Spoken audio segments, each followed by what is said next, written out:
उज्जनीर रायज केन्या से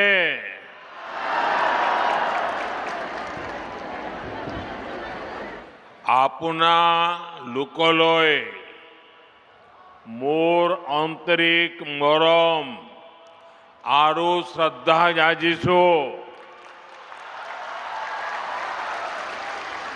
असम के गवर्नर लक्ष्मण प्रसाद आचार्य जी, मुख्यमंत्री हेमंता बिस्वा शर्मा जी, केंद्र में मेरे सहयोगी और यहीं के आपके प्रतिनिधि असम के पूर्व मुख्यमंत्री सर्बानंद सोनोवाल जी, असम सरकार के मंत्रीगण, सांसद, विधायक, अन्य महानुभाव और विशाल संख्या में आए हुए हम सबको आशीर्वाद देने के लिए आए हुए मेरे सभी भाई और बहनों, जितने लोग पंडाल में हैं उससे ज्यादा मुझे वहां बाहर दिखते हैं।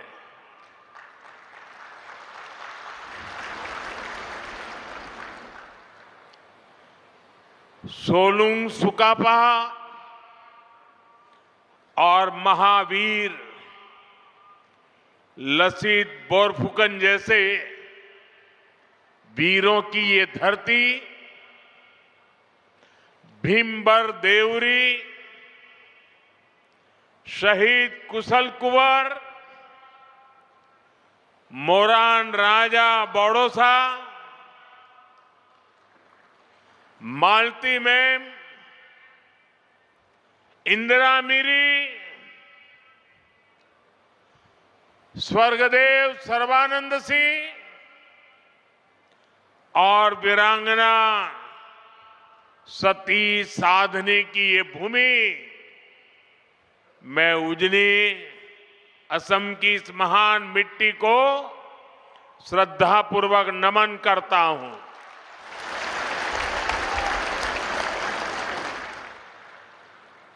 साथियों, मैं देख रहा हूं सामने दूर दूर तक आप सब इतनी बड़ी संख्या में अपना उत्साह, अपना उमंग, अपना स्नेह बरसा रहे हैं और खासकर मेरी माताएं बहनें इतनी विशाल संख्या में आप जो प्यार और आशीर्वाद लेकर आई हैं, ये हमारी सबसे बड़ी शक्ति है, सबसे बड़ी ऊर्जा है, एक अद्भुत अनुभूति है। मेरी बहुत सी बहनें असम के चाय बागानों की खुशबू लेकर यहां उपस्थित है। चाय की ये खुशबू मेरे और असम के रिश्तों में एक अलग ही एहसास पैदा करती है। मैं आप सभी को प्रणाम करता हूं। इस स्नेह और प्यार के लिए मैं हृदय से आप सबका आभार व्यक्त करता हूं। साथियों, आज असम और पूरे नॉर्थ ईस्ट के लिए बहुत बड़ा दिन है। नामरूप और डिब्रूगढ़ को लंबे समय से जिसका इंतजार था, वो सपना भी आज पूरा हो रहा है। आज इस पूरे इलाके में औद्योगिक प्रगति का नया अध्याय शुरू हो रहा है। अभी थोड़ी देर पहले मैंने यहां अमोनिया यूरिया फर्टिलाइजर प्लांट का भूमि पूजन किया है। डिब्रूगढ़ आने से पहले गुवाहाटी में एयरपोर्ट के एक टर्मिनल का उद्घाटन भी हुआ है। आज हर कोई कह रहा है असम विकास की एक नई रफ्तार पकड़ चुका है। मैं आपको बताना चाहता हूं, अभी आप जो देख रहे हैं, जो अनुभव कर रहे हैं, ये तो एक शुरुआत है। हमें तो असम को बहुत आगे लेकर के जाना है। आप सबको साथ लेकर के आगे बढ़ना है।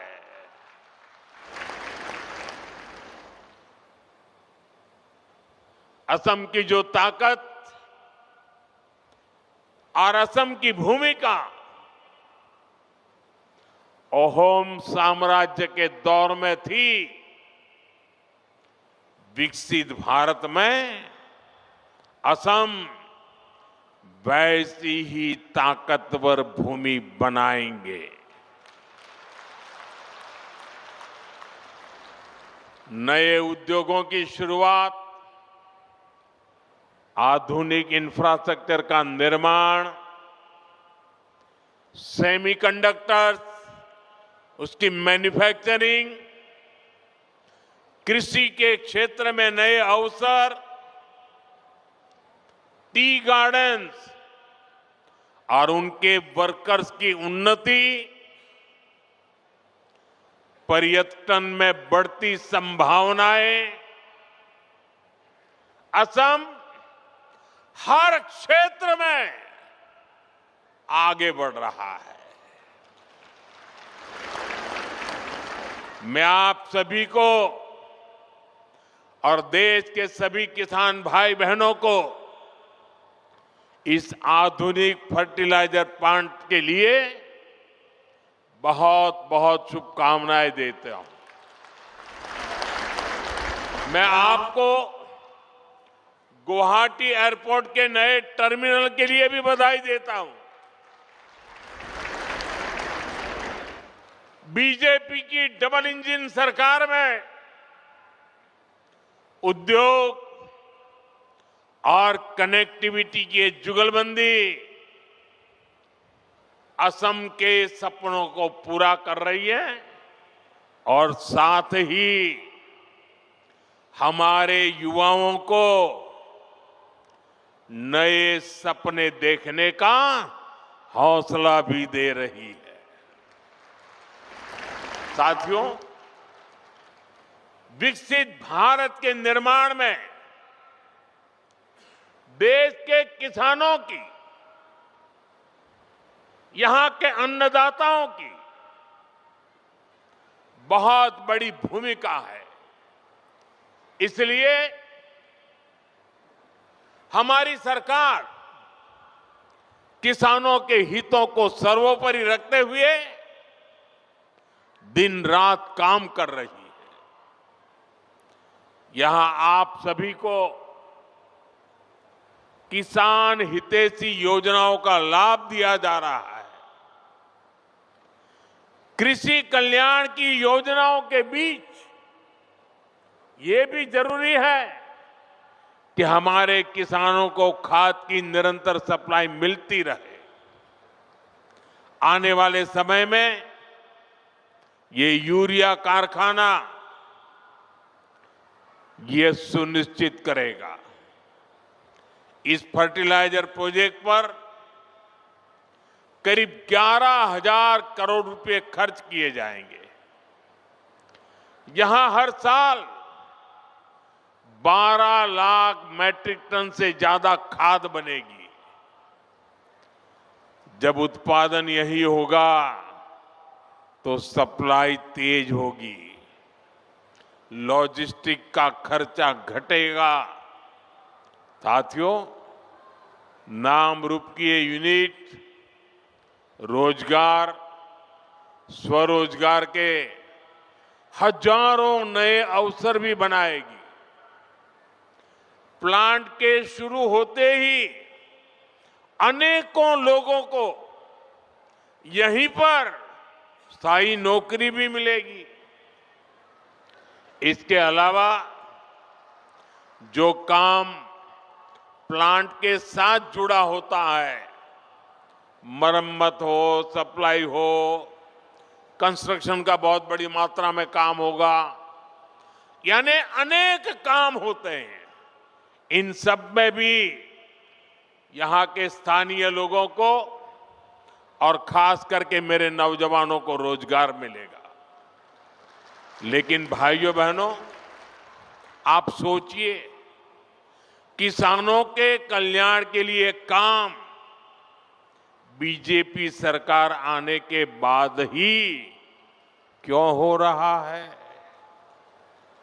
हमारा नामरूप तो दशकों से खाद्य उत्पादन का केंद्र था। एक समय था जब यहां बनी खाद से नॉर्थ ईस्ट के खेतों को ताकत मिलती थी, किसानों की फसलों को सहारा मिलता था। जब देश के कई हिस्सों में खाद की आपूर्ति चुनौती बनी, तब भी नामरूप किसानों के लिए उम्मीद बना रहा। लेकिन पुराने कारखानों की टेक्नोलॉजी के समय के साथ पुरानी होती गई और कांग्रेस की सरकारों ने कोई ध्यान नहीं दिया। नतीजा ये हुआ कि नामरूप प्लांट की कई यूनिट्स इसी वजह से बंद होती गई। पूरे नॉर्थ ईस्ट के किसान परेशान होते रहे, देश के किसानों को भी तकलीफ हुई, उनकी आमदनी पर चोट पड़ती रही, खेती में तकलीफें बढ़ती गई। लेकिन कांग्रेस वालों ने इस समस्या का कोई हल ही नहीं निकाला। वो अपनी मस्ती में ही रहे। आज हमारी डबल इंजन सरकार कांग्रेस द्वारा पैदा की गई उन समस्याओं का समाधान भी कर रही है। साथियों, असम की तरह ही देश के दूसरे राज्यों में भी खाद की कितनी ही फैक्ट्रियां बंद हो गई थी। आप याद करिए, तब किसानों के क्या हालत थे। यूरिया के लिए किसानों को लाइनों में लगना पड़ता था, यूरिया की दुकानों पर पुलिस लगानी पड़ती थी, पुलिस किसानों पर लाठी बरसाती थी। भाइयों बहनों, कांग्रेस ने जिन हालातों को बिगाड़ा था, हमारी सरकार उन्हें सुधारने के लिए एड़ी चोटी की ताकत लगा रही है। और इन्होंने इतना बुरा किया कि 11 साल से मेहनत करने के बाद भी अभी मुझे और बहुत कुछ करना बाकी है। कांग्रेस के दौर में फर्टिलाइजर फैक्ट्रियां बंद होती थी, जबकि हमारी सरकार ने गोरखपुर, सिंदरी, बरौनी, रामागुंडम जैसे अनेक प्लांट शुरू किए हैं। इस क्षेत्र में प्राइवेट सेक्टर को भी बढ़ावा दिया जा रहा है। आज इसी का नतीजा है हम यूरिया के क्षेत्र में आने वाले कुछ समय में आत्मनिर्भर हो सके, उस दिशा में मजबूती से कदम रख रहे हैं। साथियों, 2014 में देश में सिर्फ 225 लाख मैट्रिक टन यूरिया का ही उत्पादन होता था। आपको आंकड़ा याद रहेगा? आंकड़ा याद रहेगा? आपने मुझे काम दिया 10-11 साल पहले, तब उत्पादन होता था 225 लाख मैट्रिक टन। ये आंकड़ा याद रखिए। पिछले 10-11 साल की मेहनत में हमने उत्पादन बढ़ा करके करीब 306 लाख मैट्रिक टन तक पहुंच चुका है। लेकिन हमें यहां रुकना नहीं है, क्योंकि अभी भी बहुत करने की जरूरत है। जो काम उनको उस समय करना था नहीं किया, और इसलिए मुझे थोड़ा एक्स्ट्रा मेहनत करनी पड़ रही है। और अभी हमें हर साल करीब 380 लाख मैट्रिक टन यूरिया की जरूरत पड़ती है। हम 306 पर पहुंचे हैं, 70-80 और करना है। लेकिन मैं देशवासियों को विश्वास दिलाता हूं, हम जिस प्रकार से मेहनत कर रहे हैं, जिस प्रकार से योजना बना रहे हैं, और जिस प्रकार से मेरे किसान भाई बहन हमें आशीर्वाद दे रहे हैं, हम हो सके उतना जल्दी इस गैप को भरने में कोई कमी नहीं रखेंगे। और भाइयों बहनों, मैं आपको एक और बात बताना चाहता हूं। आपके हितों को लेकर हमारी सरकार बहुत ज्यादा संवेदनशील है। जो यूरिया हमें महंगे दामों पर विदेशों से मंगाना पड़ता है, हम उसकी भी चोट अपने किसानों पर नहीं पड़ने देते। बीजेपी सरकार सब्सिडी देकर वो भार सरकार खुद उठाती है। भारत के किसानों को सिर्फ 300 रुपए में यूरिया की बोरी मिलती है। उस एक बोरी के बदले भारत सरकार को दूसरे देशों को, जहां से हम बोरी लाते हैं, करीब करीब 3,000 रुपया देना पड़ता है। अब आप सोचिए, हम लाते हैं 3,000 में और देते हैं 300 में। ये सारा बोझ देश के किसानों पर हम नहीं पड़ने देते। ये सारा बोझ सरकार खुद भरती है, ताकि मेरे देश के किसान भाई बहनों पर बोझ न आए।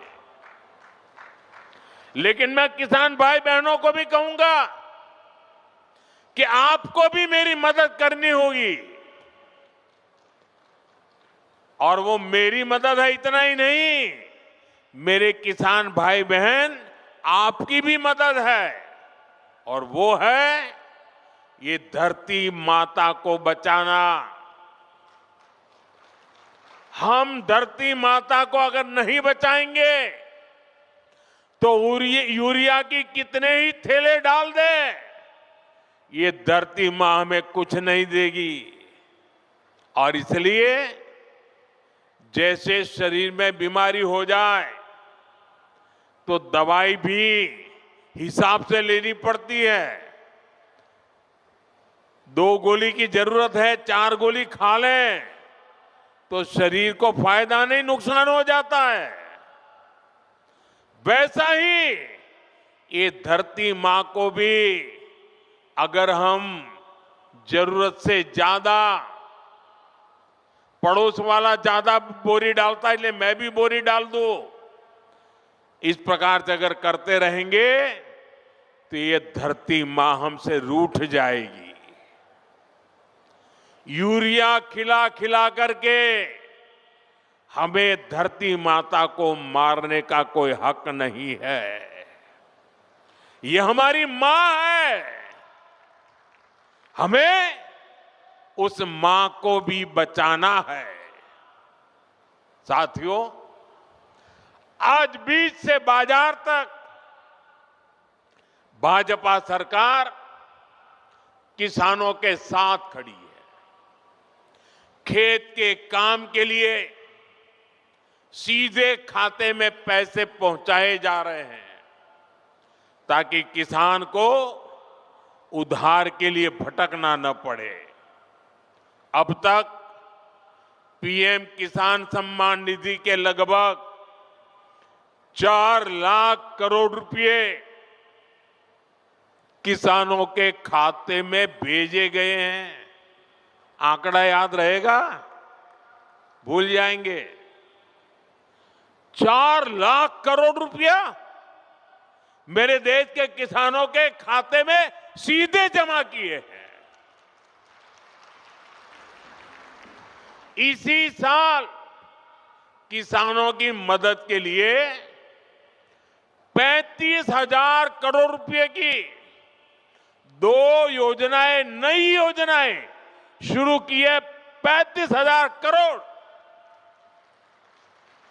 पीएम धन धान्य कृषि योजना और दलहन आत्मनिर्भरता मिशन, इससे खेती को बढ़ावा मिलेगा। साथियों, हम किसानों की हर जरूरत को ध्यान रखते हुए काम कर रहे हैं। खराब मौसम की वजह से फसल नुकसान होने पर किसान को फसल बीमा योजना का सहारा मिल रहा है। फसल का सही दाम मिले, इसके लिए खरीद की व्यवस्था सुधारी गई है। हमारी सरकार का साफ मानना है कि देश तभी आगे बढ़ेगा जब मेरा किसान मजबूत होगा, और इसके लिए हर संभव प्रयास किए जा रहे हैं। साथियों, केंद्र में हमारी सरकार बनने के बाद हमने किसान क्रेडिट कार्ड की सुविधा से पशुपालकों और मछली पालकों को भी जोड़ दिया था। किसान क्रेडिट कार्ड केसीसी, ये केसीसी की सुविधा मिलने के बाद हमारे पशुपालक, हमारे मछली पालन करने वाले, इन सबको खूब लाभ उठा रहा। केसीसी से इस साल किसानों को, यह आंकड़ा भी याद रखो, केसीसी से इस साल किसानों को 10 लाख करोड़ रुपए से ज्यादा की मदद दी गई है। 10 लाख करोड़ रुपया।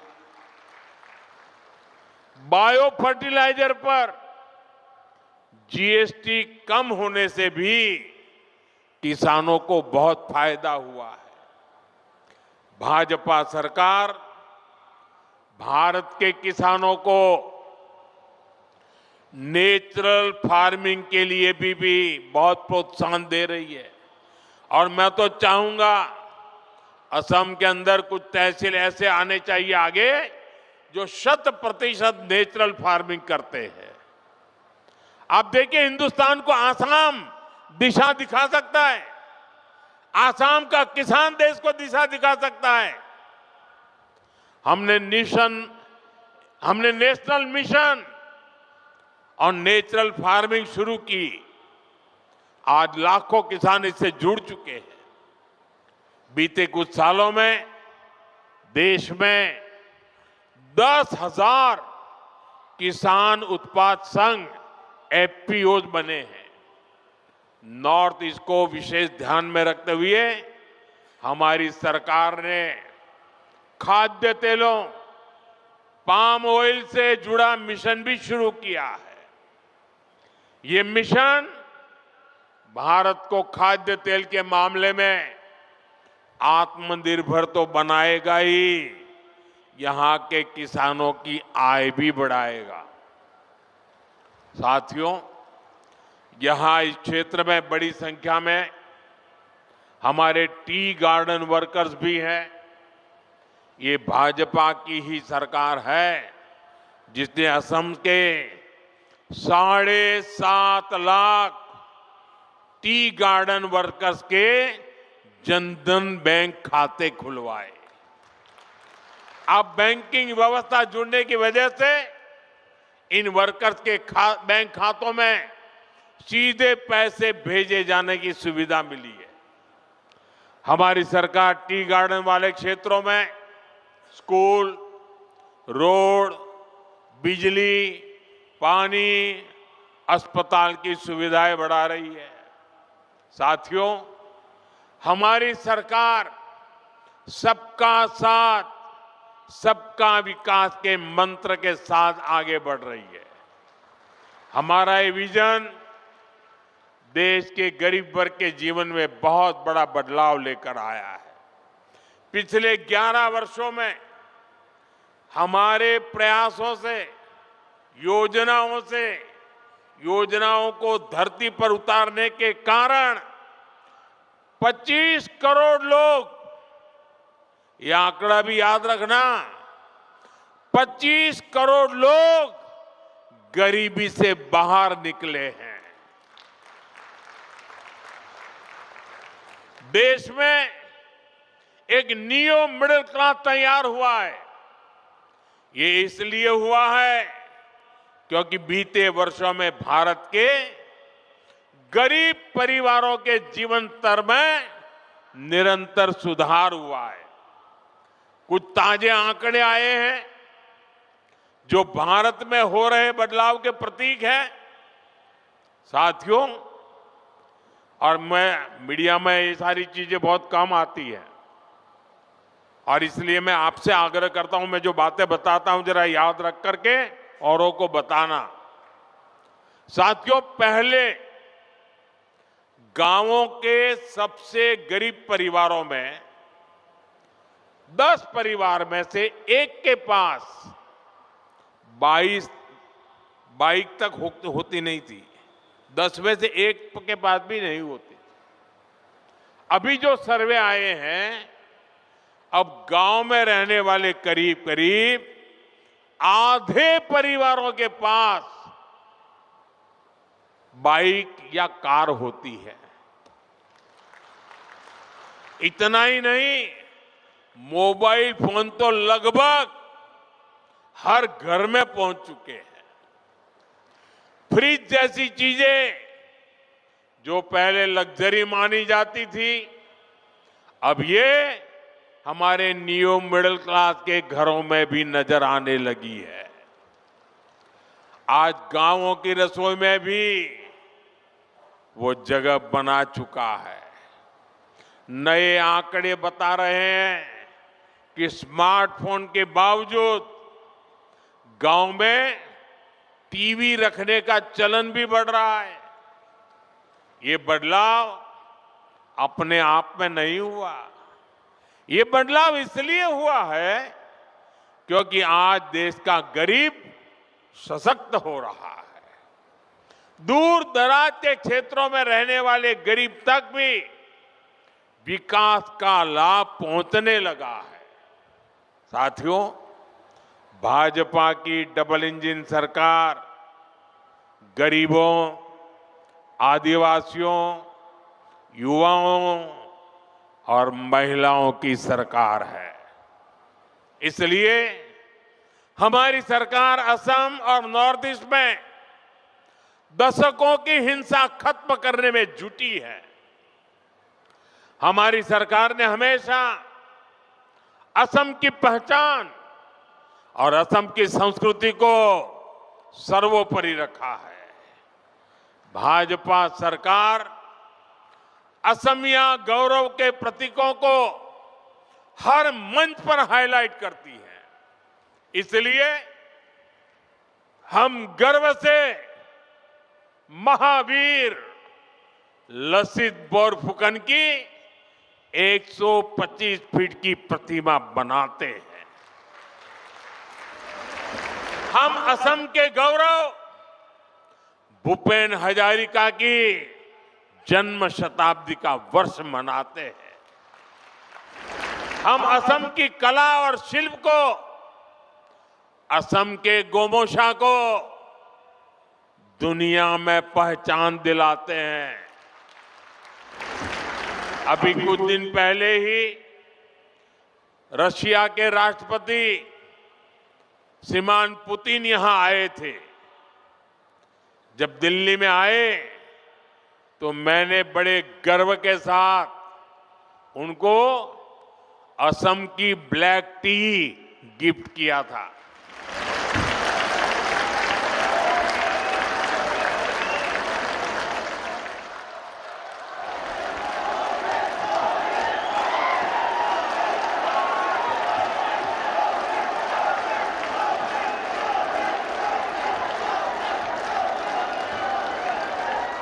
हम असम की मान मर्यादा बढ़ाने वाले हर काम को प्राथमिकता देते हैं।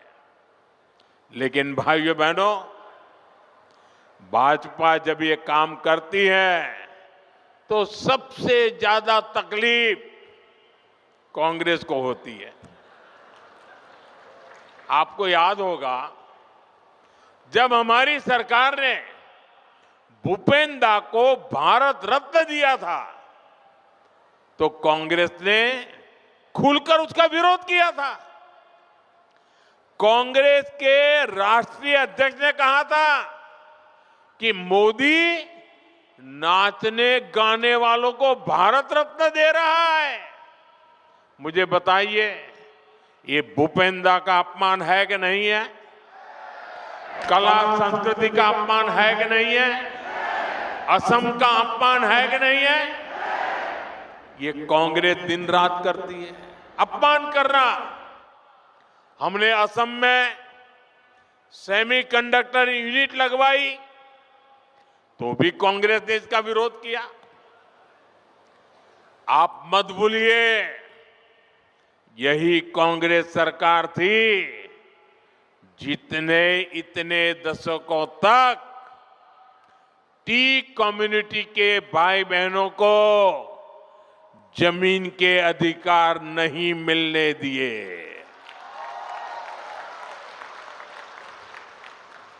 बीजेपी की सरकार ने उन्हें जमीन के अधिकार भी दिए और गरिमापूर्ण जीवन भी दिया। और मैं तो चाय वाला हूं, मैं नहीं करूंगा तो कौन करेगा?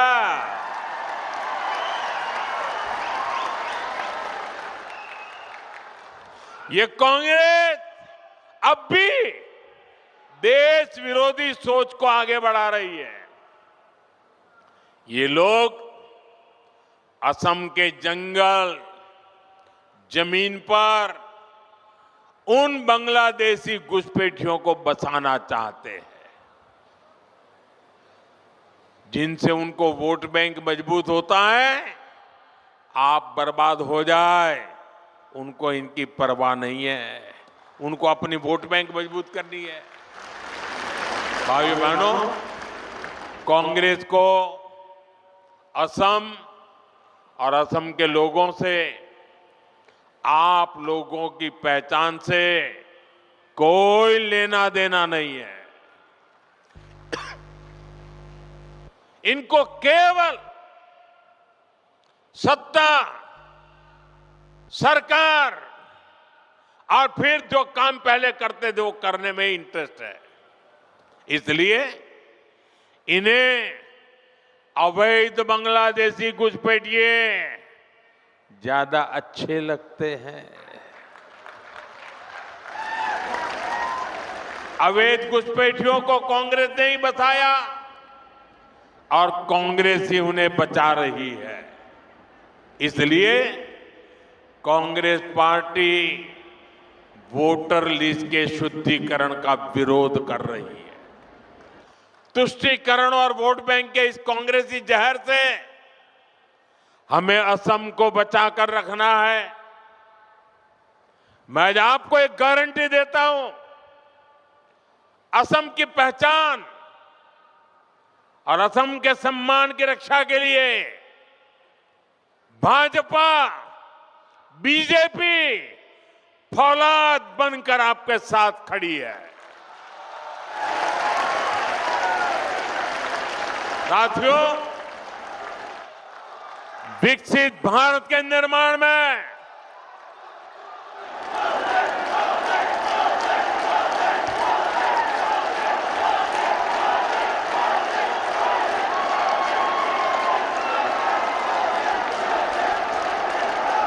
आपके आशीर्वाद यही मेरी ताकत है। आपका ये प्यार यही मेरी पूंजी है और इसीलिए पल पल आपके लिए जीने का मुझे आनंद आता है। विकसित भारत निर्माण में पूर्वी भारत की हमारे नॉर्थ ईस्ट की भूमिका लगातार बढ़ रही है। मैंने पहले भी कहा है कि पूर्वी भारत भारत के विकास का ग्रोथ इंजन बनेगा। नाम रूप की ये नई यूनिट इसी बदलाव की मिसाल है। यहां जो खाद बनेगी वो सिर्फ असम के खेतों तक नहीं रुकेगी, ये बिहार, झारखंड, पश्चिम बंगाल और पूर्वी उत्तर प्रदेश तक पहुंचेगी। ये कोई छोटी बात नहीं है। ये देश की खास जरूरत में नॉर्थ ईस्ट की भागीदारी है। नामरूप जैसे प्रोजेक्ट ये दिखाते हैं कि आने वाले समय में नॉर्थ ईस्ट आत्मनिर्भर भारत का बहुत बड़ा केंद्र बनकर उभरेगा। सच्चे अर्थ में अष्टलक्ष्मी बनकर के रहेगा। मैं एक बार फिर आप सभी को नए फर्टिलाइजर प्लांट की बधाई देता हूं। मेरे साथ बोलिए, भारत माता की, भारत माता की। और इस वर्ष तो वंदे मातरम के 150 साल, हमारे गौरवपूर्ण पल। आइए हम सब बोले, वंदे वंदे वंदे वंदे वंदे वंदे वंदे वंदे वंदे।